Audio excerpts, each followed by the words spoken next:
तर अमित साटम महापौर पदाच्या नावाची घोषणा करणार आहेत। 3 नावं चर्चेत आहेत आणि या 3 नावांपैकी कुणाच्या गळ्यात महापौर पदाची माळ घातली जाईल पाहणं महत्त्वाचं आहे।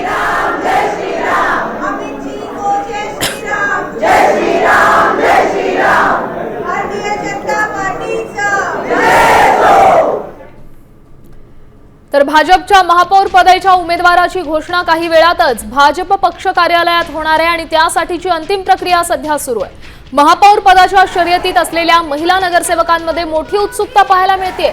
दरम्यान या शर्यतीत असलेल्या महिला नगरसेवकांशी आमचे प्रतिनिधी गणेश कवडे यांनी बातचीत केली आहे। ऐकूया।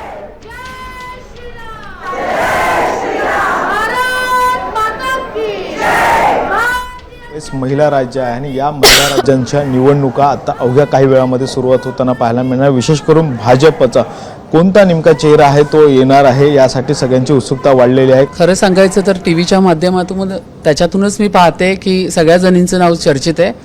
भारतीय जनता पक्षाच्या सगळ्या महिला नगरसेविका या ठिकाणी आलेल्या आहेत। सगळ्याच आपापल्या ठिकाणी आपापलं रणांगण जिंकून या सगळ्या जणी आलेल्या आहेत। तर पक्षश्रेष्ठी निर्णय घेतील तो तुम्हाला थोड्याच वेळात कळेल। 25 वर्षापासून उभाटाची जी सत्ता होती त्या 25 वर्षात मुंबईची काय हालत झाली, मुंबईची कशी तुंबई झाली हे सगळ्या लोकांनी पाहिलेलं आहे।